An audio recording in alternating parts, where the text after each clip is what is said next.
إن الحمد لله نحمده ونستعينه ونستغفره ونعوذ بالله من شرور أنفسنا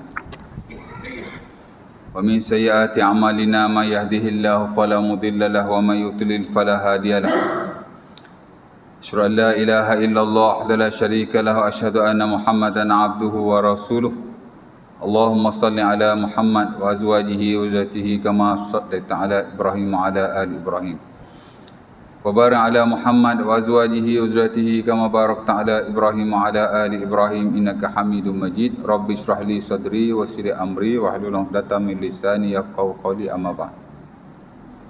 Syukur kepada Allah Subhanahu Wa Taala kerana pada malam ini sekali lagi sama-sama kita berkumpul dan berjumpa di suara kita. Dan telah kita salat maghrib jamaatan.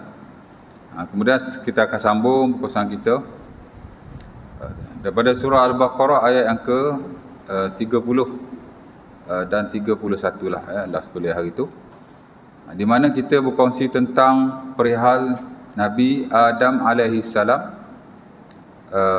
sebelum Allah Ta'ala nak menciptakannya. Allah Ta'ala beritahu pada malaikat-malaikatnya bahawa ia akan menciptakan suatu makhluk di atas muka bumi. Kemudian malaikat bertanya ataupun minta penjelasan daripada Allah kenapa nak diciptakan makhluk itu sedangkan dia melakukan pertumpahan darah dan kerosakan di atas muka bumi. Dan malaikat juga mengatakan bahawa mereka bertasbih kepada Allah, memuji-mujinya dan mensuci-sucikannya. Lalu Allah Ta'ala menjawab, qala inni a'lamu ma la ta'lamun. Aku tahu apa yang kamu tidak tahu. Kemudian selepas itu Allah Ta'ala mengajar kepada Adam beberapa perkataan ataupun beberapa nama. Wa 'allama Adamal asma'a kullaha. Ya. Nama apa? Allah Ta'ala alam. Tidak diberitahu oleh Allah Subhanahu Wa Ta'ala secara spesifik. Begitu juga dengan hadis Nabi SAW tidak diterangkan apakah yang disampaikan ataupun diajarkan oleh Allah kepada Adam. Sebagai mengatakan bahawa nama-nama itu boleh jadi nama-nama al-malaikah. Allah Ta'ala ajar kepada Adam itu nama-nama malaikat keseluruhannya, katanya begitu.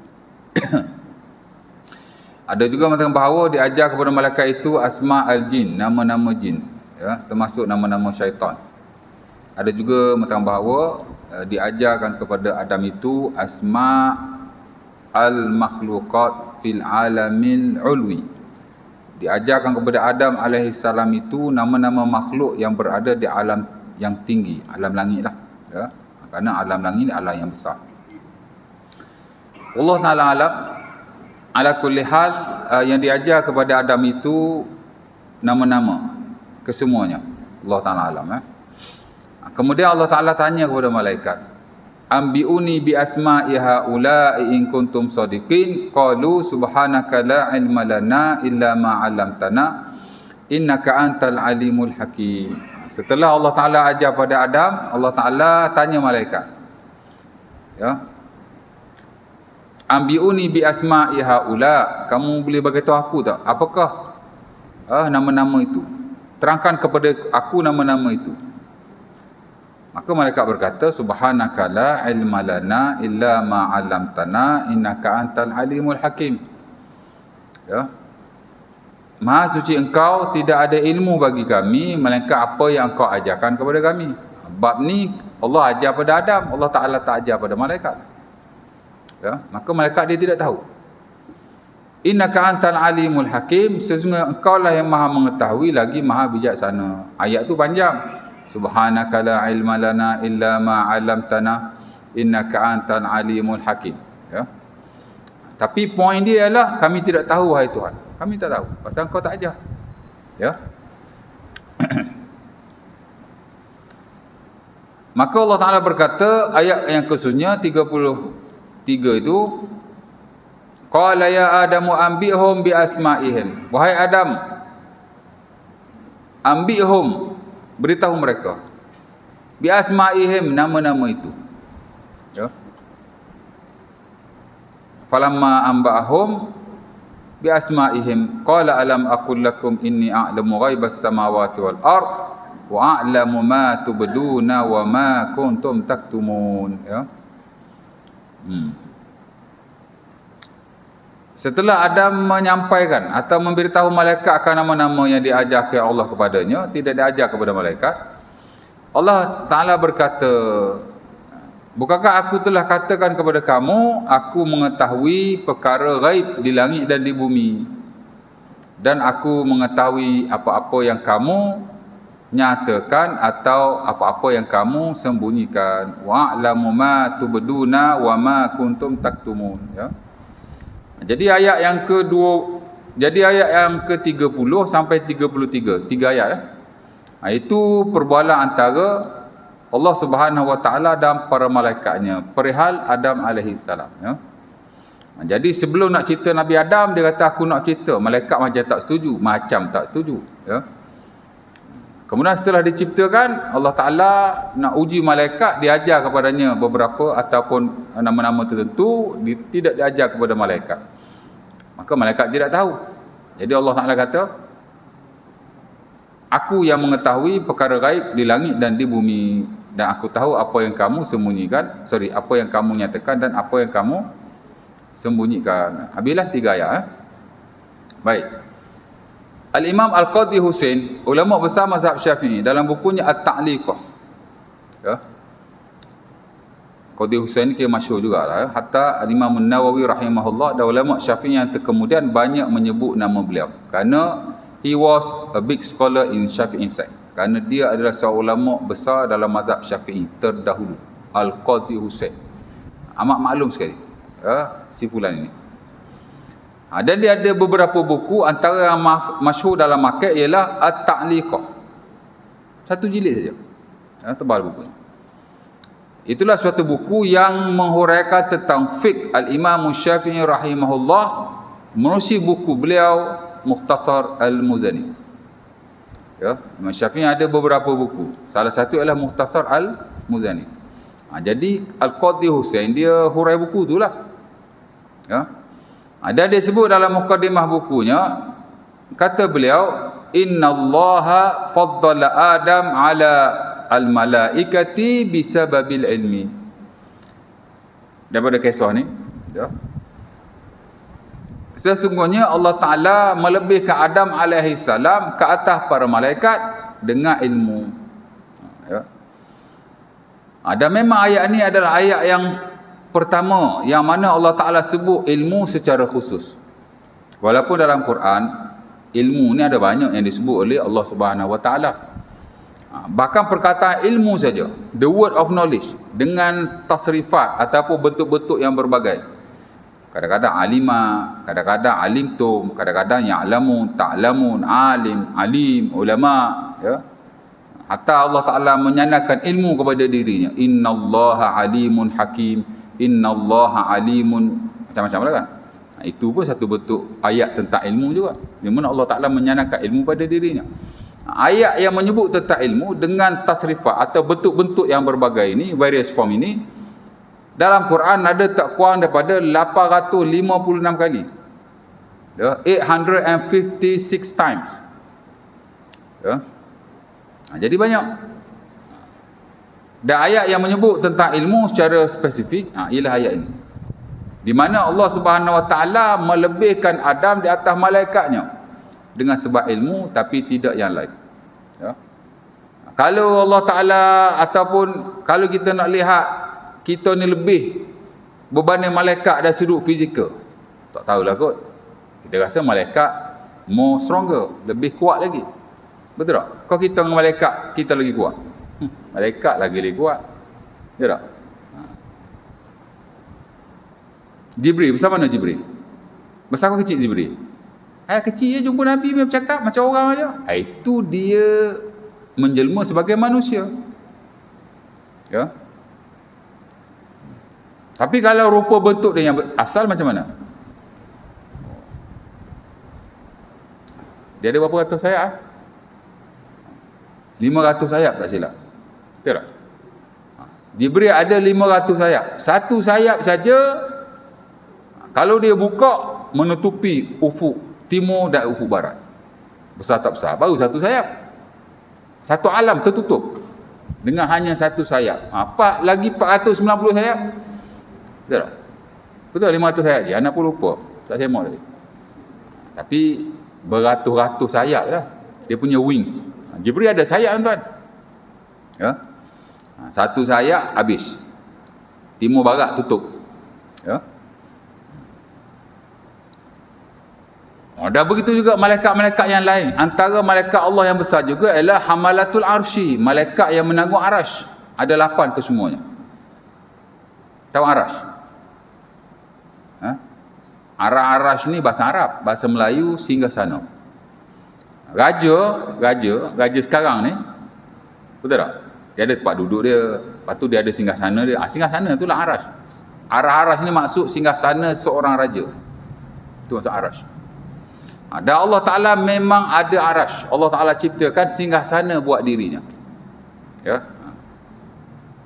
Yang disebut sebagai Arsyur Rahman. Dalam Quran pun banyak ayat Allah Ta'ala menyebut tentang arash. Arash Allah ni tuan-tuan adalah makhluk yang paling besar. The biggest creation of God. Sepakat para ulama. No khilaf. Ya. Dan Nabi SAW dalam Sahih Muslim membuat perumpamaan 3 makhluk Allah. Pertama ialah langit dan bumi, all universe. Yang kedua ialah kursi Allah. Kita baca ayat kursi itu kan, wasi'a kursiyyuhus samawati wal ard wa huwal aziz wa huwal aliyyul azim. Allah Ta'ala ada satu makhluk nama dia kursi. Kursi ini dalam bahasa Arab. Ni kursi ni lah, kursi bahasa Arab. Oh, Allah Ta'ala ada kursi macam ni lah. Itu maksud dalam bahasa Arab. Hakikat dia kita tidak tahu. Ya tak? Quran tak cerita, hadis Nabi pun tak cerita, tapi kursi. Allah Ta'ala ada arash, Allah Ta'ala ada kursi. Ya. Dan pertama ialah langit dan bumi, as-samawati wal ard. Yang kedua ialah kursi. Allah Ta'ala Nabi buat perumpamaan. Yang ketiga ialah arash. Apa beza dia? Nabi kata perumpamaan kursi dengan arash. Nabi kata perumpamaan langit dan bumi dengan kursi seumpama satu cincin yang dibuang di padang pasir. Cincin itulah langit dan bumi. Padang pasir yang luas itulah adalah kursi Allah Subhanahu Wa Taala. Ya. Jadi kursi ini adalah satu makhluk yang hebat yang diciptakan oleh Allah. Padang pasir yang besar itu adalah kursi Allah. Ya. Cincin yang kecil itu adalah langit dan bumi. Ya. Masalus samawati wal ard fil kursi kahalaqatin fi falat. Itu riwayat dia. Tu dia punya lafaz, bukan itulah. Nabi kata perumpamaan langit dan bumi dengan kursi seumpama sebentuk cincin yang dibaling di padang pasir. Yang diletakkan di padang pasir. Cincin yang kecil itu langit bumi, universe. Padang pasir itu ialah kursi Allah. Ya. Dan Nabi kata wa mathalul kursi fil arsy ka halaqatin fi falat. Perumpamaan kursi pula dengan arash seumpama satu bentuk cincin yang lain yang dilempar atau diletakkan di padang pasir. Kursi itu adalah cincin itu. Arash adalah padang pasir yang besar. So can you imagine how big makhluk Allah yang berkenaan. Langit bumi pun kita tak tahu besar mana. Betul tak? Langit bumi ni besar tuan. Hanya yang kita nampak ni langit dunia yang kita nampak ni. Lepas tu bumi yang kita pijak. Kalau tuan-tuan buka dalam internet, tuan-tuan boleh check. Galaksi kita ni ada berapa galaksi? Thousands. Kita ni baru satu galaksi ni. Langit, bumi, cerkawala, bulan, bintang apa gitu gini hak ada ni lah, matahari apa semua. Dia baru satu galaksi.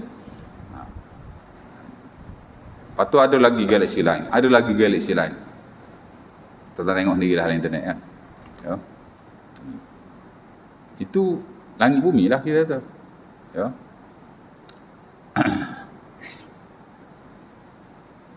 Sebab itu ulama-ulama kita dia kata langit bumi ni alam dia kata ada sebab kata sittatu alaf, ada 6,000 dia punya alam ni. Ada yang kata 3,000 macam-macam orang. Sebab langit bumi ni dia besar. Ya. Orang belajar falak dia tahulah. Ya. Anak sekarang ni ada alat canggih apa itu ini kan, dia boleh kesan. Ya. Dia boleh tahu kedudukan apa itu ini. Kita ni hanya orang kata apa, bumi, langit, bumi, matahari, bulan, kita ni hanya satu orang kata apa, satu ni yang kecil je. Maknanya alam tu lagi besar. Tuan-tuan boleh cek kat internet tu. Planet, tekan planet ke apa, dia akan ada web-web tertentu. Dia hurai ataupun dia explain tentang kita punya tu. Saya pun nak cakap pun tak kerti juga, tapi saya pun ada tengok juga. Rupanya alam kita ni besar sekali. Tapi tidak sebesar kursi Allah Subhanahu Wa Taala. Dan of course tidak sebesar arasy Allah Subhanahu Wa Taala. It is unimaginable. Tak ada siapa boleh imagine. Baik. Arasy Allah yang besar itu ada 8 malaikat yang menanggungnya. Ada 8 malaikat yang menanggungnya. Yang disebut sebagai hamalatul arsh, penanggung-penanggung arasy. Dan malaikat penanggung arasy ini juga amat besar sekali. Hingga ulama khilaf dia dengan Jibril hak mana besar. Some of them dia kata malaikat yang besar ialah Jibril, lebih besar daripada hamalatul arsh. Sebahagian berkata begitu. Dan sebahagian lain kata hamalatul arsh, penanggung arasy, lebih besar daripada Jibril. Jadi dia berkhilaf dua ni. Nak cerita besar lah. Penanggung arasy tuan-tuan, Nabi bagi tahu lah saya Muslim, antara telinganya baina uzunihi wa katifihi masiratu 500 am. Ibarat perjalanan 500 tahun perjalanan daripada cuping telinga ni sampai ke bahu sejengkal ni, 500 tahun perjalanan. Baru ni, baru satu ni. Lepas tu kalau tubuh badan dia jadi besar lah kan. Jadi fizikal obviously macam manusia tak boleh lawan lah. Walaupun manusia pun ada sistem yang bagus juga. Tubuh badan kita ni ada satu sistem yang sampai sekarang pun tak boleh dirungkai oleh saintis. Betul tak? Manusia ni dia ada satu sistem tubuh badan yang amat hebat. Tapi secara zahirnya kita lihat malaikat ni lebih hebat lah daripada kita. Dengan besarnya, malaikat boleh menjelma, tapi tak semua. Sebahagian daripadanya yang diberi kelebihan oleh Allah Subhanahu Wa Taala untuk menjelma. Jibril of course lah ya. Manusia boleh menjelma. Manusia kecil je. Zaman Nabi Adam manusia hanya 60 hasta. Situ nazira'an. Tinggi mana 60 hasta? 60 hasta ni lebih kurang 30 meter lah kot. 2 hasta 1 meter. Satu hasta setengah 1 meter. Kalau 60 hasta berapa? 40 meters. 40 meter lah lebih kurang. 40 meter tinggi mana? Tu zaman Nabi Adam. Zaman sekarang kita berapa hasta je? 3 hasta, 4 hasta je. Ya tak? Saya 163 cm. Dulu. Sekarang lagi rendah lah sebab bongkok. Mana ada 160 hasta. Ya. Tapi ada lagi orang yang tinggi-tinggi lah. Manusia fizikal dia kecil. Dia pun tak boleh menjelma. Ada manusia boleh menjelma? Tak tahulah kot. Tahu saya tak ada. Ya.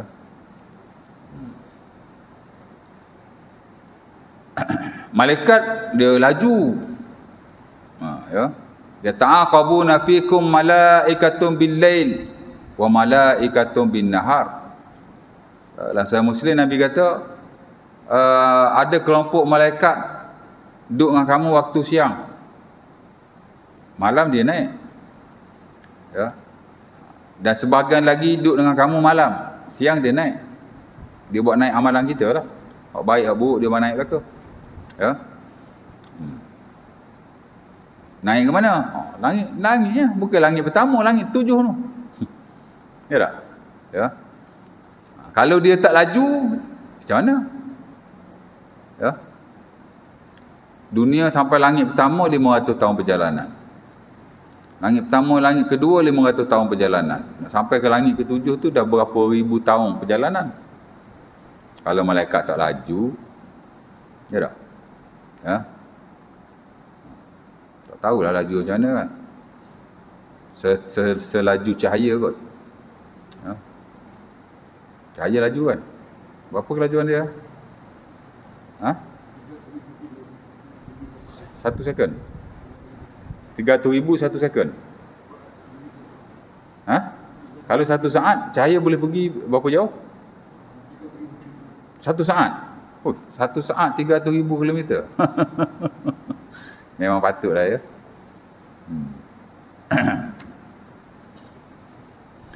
Jadi fizikal tu macam tak dapat nak menyaingi lah. Ya. Dan begitu ada aspek-aspek yang lain. Tapi ilmu kita boleh menyaingi malaikat. Kerana malaikat tidak mempunyai ilmu, melainkan yang hanya diajarkan kepadanya. Malaikat dia tak pergi belajar macam kita. Ya. Dia pun tak ada orang ajar kepada dia, bukan ada tu guru ke apa. Allah je ajar ilmu kepadanya. Kalau tak ada. Kita tak. Ya tak? Ilmu bergantung kepada effort masing-masing. Makin kita cari, makin kita dapat. Kalau malas tak dapat. Ya. Tapi ilmu boleh dicari sebanyak mungkin. Ya. Ada ilmu ada di mana-mana. Baik. Jadi kata Al-Qadhi Hussein, lebih kita dengan malaikat dari sudut lain tak tahulah. Tapi dia kata dari sudut ilmu, confirm. Kerana ia disebut oleh Allah Subhanahu Wa Taala dalam kisah ini. Ya. Jadi kalau kita nak compare kita dengan malaikat, memang tak lawan lah. Tapi dari sudut ilmu, insya-Allah boleh. Ya. Dari rentetan daripada itu, ulama-ulama kita amat mengambil berat tentang ilmu. Al-Imam Al-Bukhari rahimahullah, dalam Sahih Bukhari ada ribu-ribu hadis. Tak kurang daripada 7,000 hadis. Ya. Tu hak tak caput. Ya, hak mu'allaq apa semua kan. Ni hak betul-betul hadis. Ya, yang confirm, yang marfu' apa gitu ini. Lebih kurang 7,000 hadis, ya. Dan banyak babnya. Ya, ratus kot. Tapi antara bab yang terawal, selepas bab tentang wahyu, kaifakana bad'u al-wahyi ala Rasulillah, kemudian kitabul iman, yang ketiga tu ialah kitabul ilmi, kitab ilmu. Ya. Begitu juga dengan Al-Imam Al-Ghazali rahimahullah dalam sebahagian bukunya, termasuk dalam buku beliau yang masyhur Ihya Ulumuddin. Ihya Ulumuddin ni tuan-tuan, ada buku besar. Ya. Ada yang 3 jilid, ada yang 4 jilid. Tengok cetakanlah. Kerana Al-Imam Al-Ghazali rahimahullah, dia membahagikan buku itu kepada 4 komponen. Komponen pertama ialah rubuk ibadat. Rubuk ni mana 1/4 lah. Dia bagi 4 kan.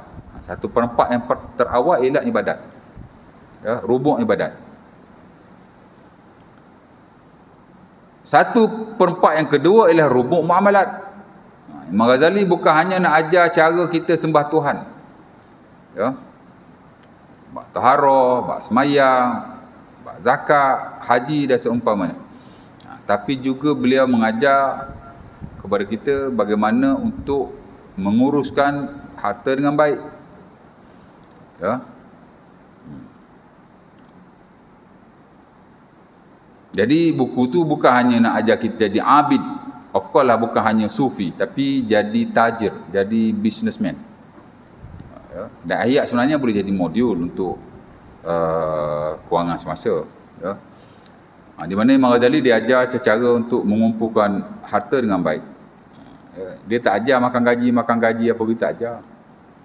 Dia ajar jual beli. Yang dia ajar sewa menyewa. Ada harta bagi sewa, collect duit, simpan. Ya. Yang dia ajar apa nama tu, kirat ni investment lah. Dalam konteks lain kita panggil mudharabah.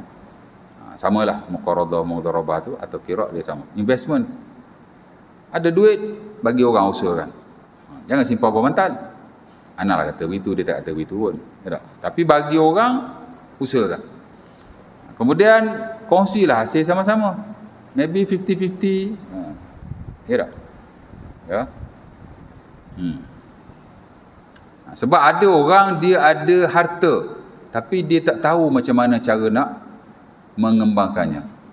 Ada orang dia ada kemahiran tertentu tapi dia tak ada harta pula. Jadi kita bagi ke dia, biar dia buat. Ya tak? Cara ni lah, tentu ada duit letak kat bank. Tapi cara yang Islami lah. Tapi bank pandai. Tuan-tuan dapat sikit dia dapat banyak kan. Sekati dia lah pasal dia yang uruskan. Tuan-tuan apa setuju kan? Tuan-tuan letak duit kat akaun simpanan pelaburan, biasa tuan-tuan dapat less than 10%. 6%, 5% macam tu. Lagi 95% dia dapat. Biasalah kan. Lepas tu dia kaya, bilion-bilion. Saya ni anti bank pun tidak, sokong bank pun tidak. Tapi kita belajar muamalat, kita cubalah letakkan sesuatu itu di tempat yang betul. Kalau yang dia buat tu betul, kita katalah betul. Ya tak? Tapi tak ada masalah jika dipersetujui. Dah tuan-tuan setuju, sign agreement apa gitu gini, ya tak? Saya pun join akaun pelaburan macam di Bank Islam, akaun simpanan Al-Aufa itu akaun pelaburan. BSM simpanan premium itu juga akaun pelaburan. Dia akaun simpanan tapi dia akaun pelaburan. Sebab akaun simpanan ni dia ada 4 konsep, dia ada 4 kontrak sebenarnya. Itu salah satulah dia pakai kontrak mudharabah tu kan. Itu satu bentuk kontrak investment lah kontrak ni. Tapi tak apalah, untung sikit pun. Pokok ada peluang jadi jutawan. Tapi disimpan lama tak jadi jutawan pun. Tak ada rezeki lah. Yalah, dia kalau pelaburan berisiko rendah ni memanglah kita dapat pulangan pun rendah. Tuan-tuan nak pulangan yang lebih tinggi, cari risiko lebih tinggi. Itu normal dalam konteks kewangan. Ya tak?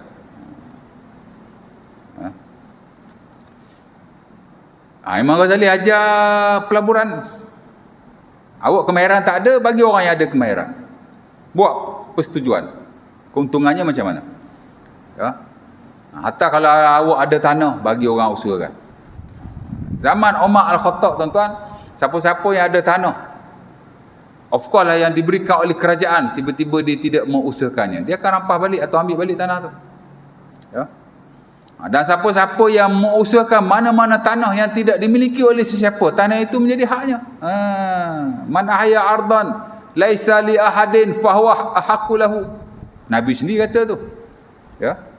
Hadis Aisyah radhiyallahu taala anha, Sahih Muslim tak silap. Kita belajar bab muamalah kan.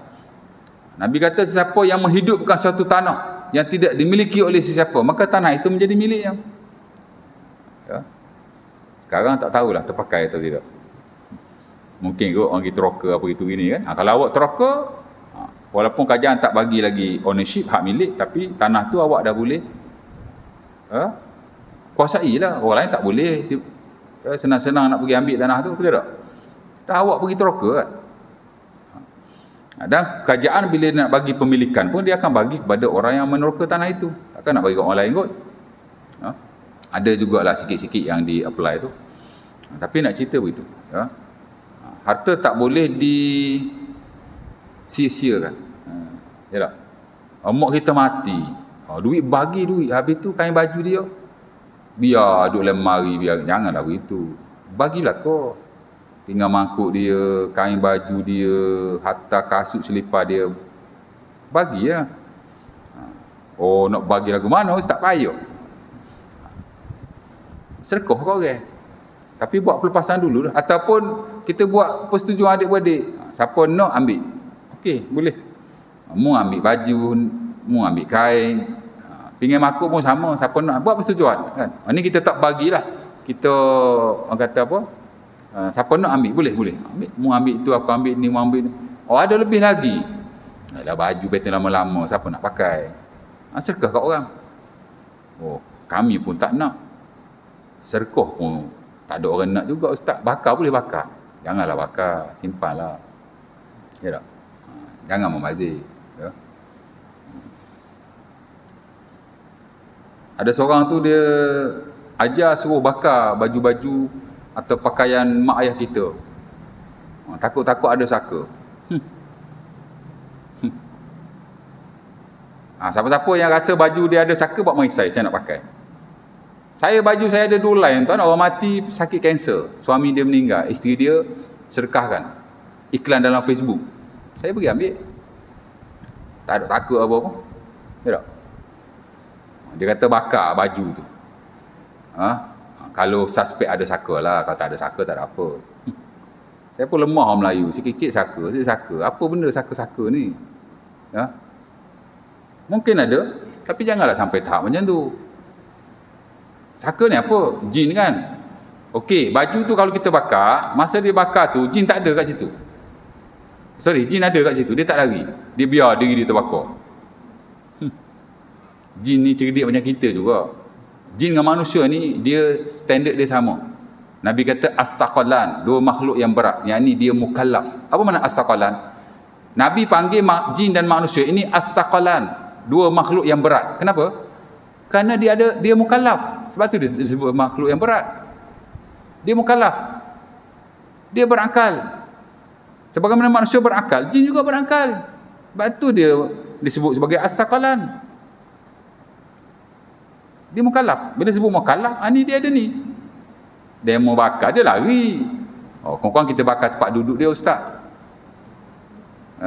Bagi saya, cakap lah, nonsense lah. Kalau ada baju yang suspek saka ke apa, yang saya boleh pakai, saya nak pakai. InsyaAllah tak ada apa-apa. Kadang-kadang kita ditipu. Tapi ada juga dia kata bila dia bakar baju mak ayah dia tu, dia sakit jadi sihat. Mana awak tahu sebab awak bakar baju tu? Ya. Innallaha karihalakum salasan qil wa qal wa kasratus su'al wa idha'atul mal.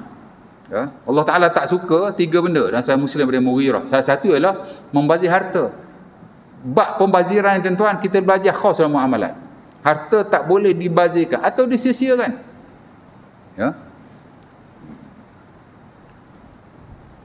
Mana boleh bakar baju itu? Ya. Kena tipu kau jin lah kita. Ingat jin bodoh, dia cerdik pada kita lagi.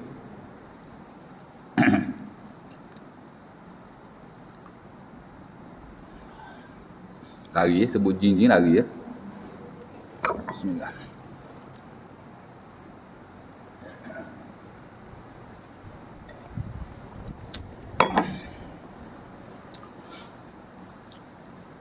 Kat mana tadi? Sebelum sebut jin tadi apa?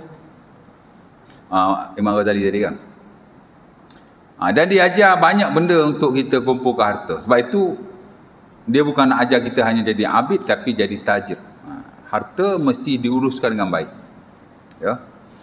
Dan banyak hadis-hadis Nabi SAW yang Nabi sebut orang yang baik hartanya, dia masuk syurga. Hatta ada orang yang tak ada ibadah langsung. Tuan-tuan boleh buka lah Riyadhus Shalihin. Dalam bab muamalat lah, dia ada satu hadis tu daripada Huzaifah dan Sahih Muslim, di mana ada orang ni bila dia disiasat oleh para malaikat, cek dia punya buku amalan, nothing, tak ada apa, tak ada ibadat. Ya. Talaqat al-malaikatu ruh rajulin min qablikum. Ada orang tu malaikat semok ruh dia, tengok kita amalan dia. Ada tak? Tapi ini bukan umat Nabi Muhammad lah, umat yang sebelum. Tapi benda hari kiamat lah. Benda hari kiamat. Tapi Nabi cerita sekarang. Akan ada orang yang dihisap oleh Allah. Tapi bukan umat kita, umat terdahulu. Menjadi pengajaran kepada kita. Bila disemok, malaikat semok nak hisap dia punya amalan tu, tak ada amalan. Ya. Maka malaikat berkata kepadanya, maka malaikat berkata kepadanya, alaysa laka min khairin, kamu ni tak ada buat benda baik ke? Dia kata, la, tak ada. Tazakkar, cuba ingat tak? Lepas tu dia ingat, kuntu udayin annas, fa kuntu amur fityati tajawaz anil mu'sir wa akhiru anil musir, atau kama qala. Aku suka bagi hutang kat orang, kemudian aku pesan kepada budak-budak aku hak kutip hutang tu, kalau dia tak mampu, kamu lepaskan dia. Kalau dia bukan miskin, tapi dia masih tak boleh nak langsaikan hutangnya, beri tempoh kepadanya. Mana dia ni ada musamahah, ada toleransi bila dia bermuamalah dengan manusia. Dia bagi orang hutang. Kalau orang tu tak boleh bayar, dia panjangkan tempohnya. Kalau dia miskin, dia lepaskan. Bukan senil tu. Bibi cakap orang, kalau dia tak boleh bayar, extend tempoh. Kalau dia tak boleh bayar juga, tak payah bayar. Boleh gitu. Awak pernah buat gitu? Saya pun jarang buat gitu. Ke manusia baik lah ni. Dengan manusia lain. Walaupun dia sudut ibadat dengan Tuhan. Tak ada. Tapi Allah Ta'ala ambil kira. Setelah dia berkata begitu, Allah Ta'ala kata pada malaikat-malaikatnya, tajawaz anhu.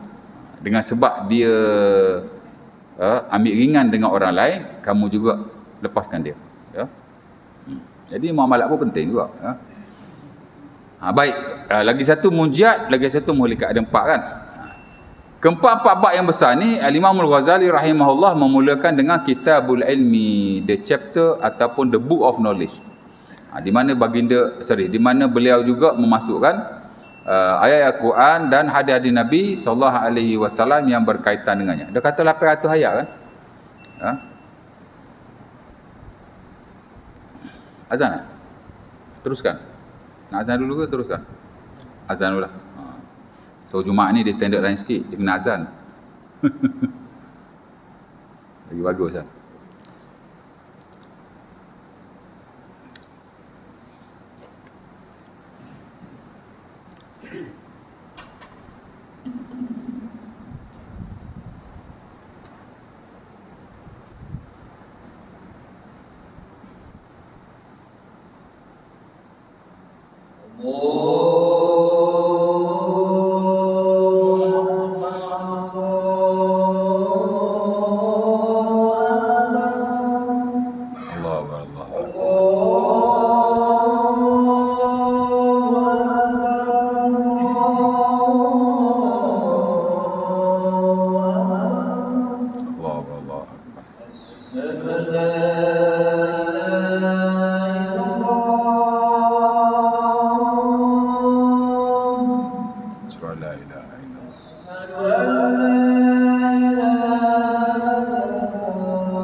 Okey, baik. Jadi tuan-tuan boleh buka lah buku itu, antara buku yang terbaik lah untuk kita lihat tentang kupasan berkaitan dengan ilmu. Imam Ghazali mari 7 bab. babak yang pentinglah tentang ilmu. Kepentingan ilmu dan ulama, adab belajar, adab mengajar, ya. Macam-macam lagi. Dia ada 7 bab. Dan begitu juga dengan ulama-ulama yang lain. Hatta Al-Imam Az-Zahabi sendiri dalam bukunya Syiar A'lamin Nubala, walaupun dia buku tarikh, dia mesti buku tu kira famous lah, ya. Sejarah ulama Islam terdahulu, ya, yang dikarang oleh Az-Zahabi rahimahullah, nama dia Syiar A'lamin Nubala. Walaupun buku itu buku sejarah, ya, tapi dia bukan semata-mata sejarah. Ada banyak juga poin-poin yang dihimpun oleh beliau, sehingga dalam bab ilmu pun ada juga bab-bab yang penting, termasuk adab ilmu, ya, cara mencari ilmu, dan of course lah tentang kelebihan ilmu, ya. Dan antara menariknya ialah apa yang disebut oleh Nabi SAW dalam Sahih Muslim, man salaka tariqan yaltamis fihi ilman sahalallahu lahu tariqan ilal jannah, ya, itu hadis Abi Hurairah dalam Sahih Muslim. Siapa-siapa yang meredah suatu jalan untuk mencari ilmu, maka Allah Ta'ala akan mempermudahkan urusannya ke syurga, ya. Sebab itu ilmu ni dia bukan sekadar ilmu, tapi usaha kita untuk mendapatkannya bukan sekadar mendapat pahala, tapi ganjarannya lebih besar daripada itu, di mana Allah Ta'ala akan mempermudahkan urusan kita di akhirat nanti, kerana peranan ilmu itu sendiri, ya. Kerana bila kita ada ilmu, kita akan beramal dengan baik. Bila kita ada ilmu, kita akan bermuamalat dengan manusia yang lain dengan baik, ya tak? Bila kita ada ilmu, apalah kita akan jadi hamba Allah yang lebih mentaati perintahnya, ya. Nampak? Tapi ada juga jenis ada ilmu tapi ada jugalah. Tapi most of all, atau sebahagian besar, semakin berilmu, insya-Allah Taala semakin bertambah ketaatan kita kepadanya, ya. Bahkan dalam setengah-setengah keadaan, ilmu itu sendiri adalah amalan, terutama hal yang bersabit dengan kepercayaan. Bila kita belajar, kita yakin dan kita pegang sungguh-sungguh, itu sudah jadi amalan. Hatta Rasulullah SAW dalam sebagian hadis, itulah hadis Abu Zar yang diriwayatkan oleh Sunan Abi Daud, bila Nabi tanya, ya Rasulullah, ma afdalul a'mal, wahai Nabi, mereka amalan yang paling baik, amalan yang paling baik, the best deed. Maka Nabi berkata, imanun billahi wahdah, beriman kepada Allah yang Maha Esa. Nabi ditanya tentang amalan, tapi ini Nabi jawab keimanan. Mana beriman tu sendiri ada satu amalan. Dan begitulah kepercayaan-kepercayaan yang lain. Sebab itu kita ni, di samping kita belajar ataupun amal ibadat ni kan, kita juga amat penting untuk kita, orang kata apa, mempunyai asas yang baiklah dari sudut kepercayaan, ya. Kadang-kadang dalam masyarakat kita ni ada juga kepercayaan yang tidak ada basis, ya. Dan dia tidak boleh diterima sama sekali. Kerana Islam ni tuan-tuan bukan hanya benda yang berkait tentang Allah, tentang Nabi yang perlu diperbetulkan. Kadang-kadang benda-benda biasa je pun. Dulu-dulu zaman Nabi tuan-tuan, orang Yahudi dia tak bagi mendatangi isteri melalui jalan belakang, ikut depan, tapi mai ikut belakang. Ityanul mar'ah min waraiha. Ityanul mar'ah fi kubuliha min waraiha. Maksudnya dia menyetubuhi isterinya memang depan, tapi mai ikut belakang. Dia kata siapa-siapa yang buat gitu, ja'al waladu ahwal, anak akan jadi juling. Pasal apa Yahudi kata begitu? Sebab memang dah ada berlaku begitu. Mungkin dia tengok testimoni, tajribah, pengalaman apa itu ini, adalah kepercayaan itu macam kita lah kan. Jangan duduk atas bata tu naik bisu. Memang ada seorang dua duduk atas bata naik bisu, tapi bukan duduk atas bata tu penyebab dia. Tak tahu kan, no scientific evidence. Sama dalam bab ni pun, boleh jadi adalah buat begitu, anak keluar jadi juling, tapi itu bukan penyebab yang betul ataupun hak penyebab hak inilah. Maka Allah Taala tu ayat, nisa'ukum harsul lakum fa'tu harsakum anna syi'tum. Isteri kamu adalah ladang-ladang kamu, datangilah, ya, ia seperti yang kamu sukai. Janji ikut depan lah, jangan ke belakang, ya tak? Liwat haram, ya, tapi nak cerita begitu. Kalau nak ikutkan benda ni tak ada kena mengena dengan akidah pun, ataupun tapi kerana kepercayaan tidak ada basis, ya tak? Kadang-kadang kita juga terlibat sama. Ni dekat-dekat nak korbankan. Dulu saya ada dengar juga, seorang penceramah ni dia kata kalau boleh pemandi jenazah ni jangan jadi penyembelih haiwan kerana dia akan menyebabkan haiwan tu keras, berlemak. Saya pening, saya fikir apa connection pemandi jenazah dengan penyembelih haiwan sehingga haiwan tu boleh jadi berlemak, boleh jadi keras. Tak pernah dengar. Saya tarik apa connection dia. Ya.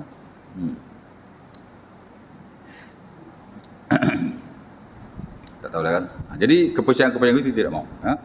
Kerana kepercayaan baik ia juga satu amalan dalam Islam. Hatta baru-baru ni macam Dr. Yusuf Qardawi tuan-tuan, buku tentang ilmu saja. Ilmu saja. Dia ada 4 buku. 4 buku. Ar-Rasul wal Ilmu. The Prophet and the Knowledge. Al-Aql wal Ilmu. Akal dan ilmu. The Science and Knowledge. Al-Ilmu wal Aqlu fil Quran. The Science and the Knowledge in the Quran. Dan dia ada Al-Hayah wal Ilmu. The Life and Knowledge. Jadi ilmu saja ada 4 buku yang dia karang. Ilmu dikaitkan dengan Rasulullah, ilmu dikaitkan dengan akal, ilmu dikaitkan dengan Quran, dan ilmu dikaitkan dengan kehidupan. Kerana ia adalah perkara yang amat penting sekali. InsyaAllah ta'ala. Boleh tu tutuplah.